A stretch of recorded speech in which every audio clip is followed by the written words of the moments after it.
দিয়ে গুনাহগুলো মানুষের মধ্যে প্রবেশ করে, কল্প আক্রান্ত হয়, রোগাক্রান্ত হয়। তার নাম হচ্ছে আন-নজর, দৃষ্টি, চোখ। এই চোখের মাধ্যমে মানুষের মধ্যে অনেক রোগের সৃষ্টি হয়। আল্লাহ সুবহানাহু ওয়া তাআলা মানুষকে চক্ষু দিয়েছেন, অনেক গুরুত্বপূর্ণ নিয়ামত। চোখ দিয়েছেন কিসের জন্য? মানুষ আল্লাহর সৃষ্টিকে দেখবে। দুনিয়া কত মানুষ, একজন মানুষের সঙ্গে আরেকটা মানুষের কোনো চেহারার মিল নেই, একটা মানুষের সঙ্গে আরেকটা মানুষের আওয়াজের মিল নেই, একটা মানুষের হাতের ছাপের সাথে আরেকটা মানুষের হাতের ছাপের মিল নেই, একটা মানুষের শরীরে ঘ্রাণের সাথে আরেকটা মানুষের শরীরের গন্ধের মিল নাই। বিজ্ঞানীরা আবিষ্কার করেছেন হাতের ছাপ যেরকম ভাবে একজনের সাথে আরেকজনটা মিলে না, এরকম ভাবে এক একজনের শরীরে যে একটা গন্ধ আলাদা, একজনের শরীরের সঙ্গে আরেকজনের শরীরের গন্ধ মিলে না। আল্লাহ রাব্বুল আলামিন তারপরে এই সমস্ত সৃষ্টি করেছেন, গাছগাছালি সৃষ্টি করে কিসের জন্য?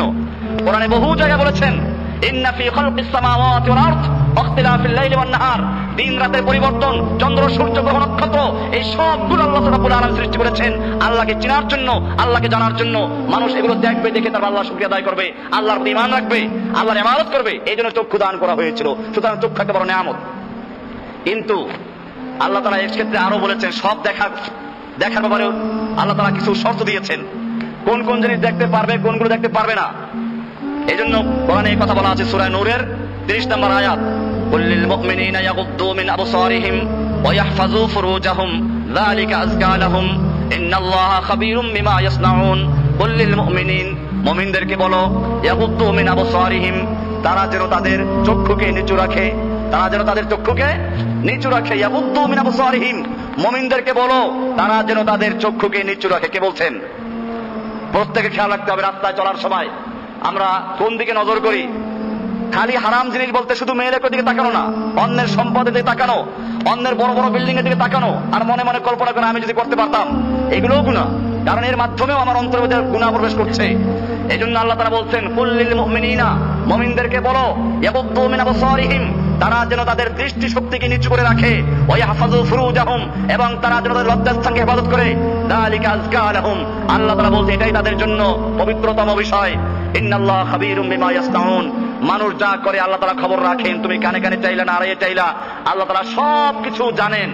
পুরুষদেরকে বললেন, এবার মেয়েদেরকে আলাদা করে বলছেন, ওয়াকুল্লিল মুমিনাতি ইয়াগুদুদনা মিন আবসারিহিন্না, মুমিন মেয়েদেরকে বলুন তারাও যেন তাদের চক্ষুকে নিচু রাখে এবং তাদের লজ্জাস্থানকে হেফাজত করে। চোখের সাথে লজ্জাস্থানের সম্পর্ক কি? আল্লাহর রাসূল সাল্লাল্লাহু আলাইহি ওয়াসাল্লাম ব্যাখ্যা দিয়েছেন যে চোখেরও জিনা আছে। আন আবি হুরায়রা রাদিয়াল্লাহু তাআলা আনহু আন নবী সাল্লাল্লাহু আলাইহি ওয়াসাল্লাম قال كتب على ابن آدم نصيبه من الزنا, প্রত্যেকটা মানুষের এক একটা অঙ্গের সাথে জিনার সম্পর্ক আছে, প্রত্যেকটা অঙ্গের সাথে জিনার সম্পর্ক আছে। ইউদরিকুল মুহালাতান, সে এগুলো প্রত্যেকটা অঙ্গ দিয়ে মানুষ জিনা করে। আল আইনান জিনাহুমা আন নাজর, দুই চোখ এর জিনা হচ্ছে দেখা। ওয়ালুজনান জিনাহুমা ইস্তিমা, দুই কানের জিনা আছে, তা হলো এই জিনা সম্পর্কে কথা শোনা। ওয়াল লিসান জিনাহু আল কালাম, জিহবা তার জিনা হচ্ছে কথা বলা। ওয়াল ইয়াদু জিনাহা আল বাতশু, পা হাতের জিনা হচ্ছে ধরা। ওয়াল রিজলু জিনাহা আল খুতা, পায়ের জিনা হচ্ছে এদিকে চলে যাওয়া। ওয়াল কলবু ইয়াহবি ওয়া ইয়াতামান্না, এরপরে কলব ওটাকে নিয়ে গবেষণা করে এবং আকাঙ্ক্ষা করে। এরপরে শেষ পর্যায়ে ওয়া ইউসাদ্দিকু যালিকাল ফরজ আও কাযিবহু, লজ্জাস্থান এটাকে বাস্তবায়ন করে। কাজেই বোঝা গেল যে জিনার সঙ্গে চোখের সম্পর্ক অনেক গভীর। কারণ প্রথমে চোখ দিয়ে মানুষ, এটা একটা ক্যামেরা, এটার মাধ্যমে মানুষ একটা ছবি তোলে। এরপরে মাথার মধ্যে আল্লাহ রাব্বুল আলামিন অনেকগুলো শক্তি রেখেছেন। মানুষের যেমন 5টা ইন্দ্রিয় আছে, বাহ্যিক ভাবে মুখ দিয়ে কথা বলে, নাক দিয়ে ঘ্রাণ নেয়, জিহ্বা দিয়ে মজা নেয়, এরকম ভাবে কান দিয়ে শুনে, এরকম শরীরের চামড়া দিয়ে স্পর্শ করে। এরকম ভাবে মানুষের 5টা ইন্দ্রিয় আছে, গোপন ইন্দ্রিয়, যা আল্লাহ সুবহানাহু ওয়া তাআলা মাথার মধ্যে রেখেছেন। মাথার প্রথম অংশে আছে একটা কুওয়াতে মুতাসাররিফা, এরপর আছে কুওয়াতে মুতাখাইয়িলা। 5টা ইন্দ্রিয় মানুষের ভিতরে কাজ করে। যখন কোনো ব্যক্তি চোখ দিয়ে দেখে তখন এটা ছবি হয়ে যায়, আরেক জায়গায় সংরক্ষণ করে, এরপরে আরেক জায়গায় নিয়ে গবেষণা করে। এইভাবে আল্লাহ রাব্বুল আলামিন এগুলো তো দিয়েছিলেন আল্লাহর কুদরতকে গবেষণা করার জন্য, তোমার এই বাদে গবেষণা করার জন্য আল্লাহ দেন নাই। সেজন্যই বলা হয়েছে একদিকে চোখ যেমন আল্লাহর নিয়ামত, আর একদিকে বলা হচ্ছে ইন্নান নাজরাতা সাহমুন মাসমুমুন মিন সিহাম ইবলিস, নিশ্চয় দৃষ্টি শক্তি হচ্ছে ইবলিসের বিষাক্ত তীর সমূহ থেকে একটা তীর। ইবলিসের বিষাক্ত তীর সমূহ থেকে একটা তীর।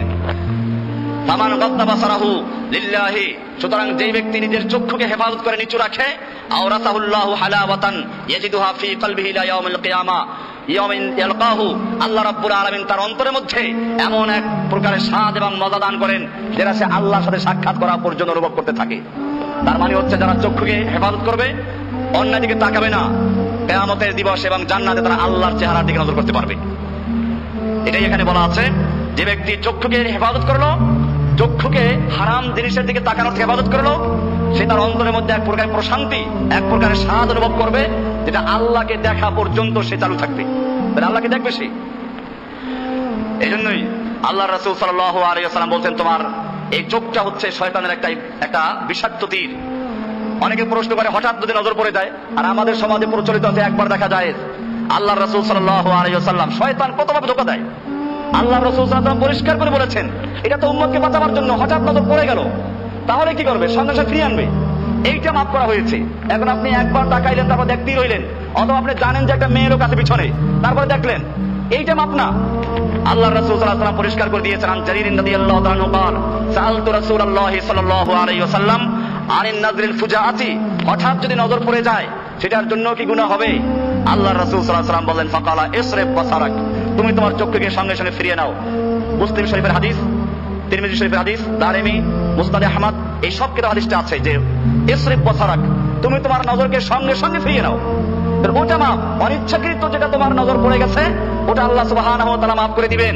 কিন্তু তুমি ইচ্ছা করে একবার দেখা যায়, এই জন্য দেখলা যে শয়তানের আরেকটা গুনাহ, তুমি আল্লাহ নবীর সাথে প্রতারণা করেছো, একটা তো গুনাহ করলা, আরেকটা হলো হাদিস দিয়ে দলিল পেশ করে আরেকটা গুনাহ করেছো।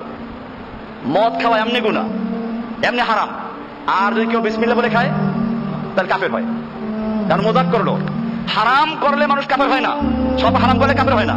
একজন লোক মদ খায় কিন্তু সে জানে হারাম, বিশ্বাস করে হারাম, আল্লাহর হুকুম মানা উচিত, এটা কাফের হবে? কাফের হবে না, তার তওবার দরজা খোলা আছে। কিন্তু যদি একটা লোক মদ খায় আর মনে করে এটা হালাল, মদ খাইলে কি হয়? মদ খাইলে কি হয়? বিসমিল্লাহ বলে মদ খাওয়া শুরু করলো, উপবাস করে মজাক করলো, সঙ্গে সাথে ঈমান চলে যায়, কাফের হয়ে যায় লোকটা। এই জন্য বুঝতে হবে, হঠাৎ নজর পড়ে গেছে ভিন্ন কথা, তওবা করো আল্লাহর কাছে। কিন্তু এটাকে জায়েজ করার জন্য আবার তুমি বললে একবার দেখা জায়েজ, এটা আরেকটা হারাম কাজ করলা তুমি, এটা আগেটার চেয়ে বড় গুনাহ। এই জন্য এই ধরনের ভাবে হাদিসকে পরিবর্তন করা বা হাদিসের দ্বারা গুনার দলিল পেশ করা, এটা আরেকটা গুনাহ। এই জন্য আমাদের খুব খেয়াল রাখতে হবে। এটা শুধু এইখানে না, মানুষ অনেক জায়গায় এই কাজগুলো করে, হারাম কাজ করে, গুনাহ করে তারপরে সেই গুনার সপক্ষে দলিল পেশ করে হাদিস দিয়ে। তুমি আল্লাহর কাছে জবাবদিহি করতে হবে, আরেকটা গুনাহ করলা তুমি এটার জন্য। কোরআনে কারীম আল্লাহ সুবহানাহু ওয়া তাআলা এই জন্য ইরশাদ করেছেন, ওয়ালা তুতি মান আগফালনা কলবাহু আন যিকরিনা ওয়াত্তাবা হাওয়াহু ওয়া কানা আমরুহু ফুরতা, আপনি ওই সমস্ত লোকদের অনুসরণ করবেন না যাদের অন্তরকে আমার জিকির থেকে গাফেল করে দেওয়া হয়েছে। তারা বিভিন্ন জিনিস দেখে দেখে দুনিয়ার প্রতি আকৃষ্ট হয়েছে, আমার জিকির থেকে গাফেল হয়ে গেছে। আমার জিকির, আল্লাহ তাআলা গাছ সৃষ্টি করেছেন আল্লাহকে দেখার জন্য। গাছ কত বড় নিয়ামত, এরকম ভাবে চন্দ্র সূর্য এটা আলো দিচ্ছে। আপনি দুনিয়ার সমস্ত বিদ্যুৎ গুলো একসাথে জ্বালান, এক সূর্যের সমুদ্রে আলো হবে?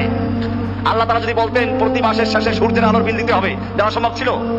রাতের বেলা চাঁদের আলো, এই যে আম খাচ্ছেন, জাম, লেচু, কাঁঠাল, কি মিষ্টি ফল, এগুলোতে সূর্যের আলো না পড়তো মিষ্টি হতো?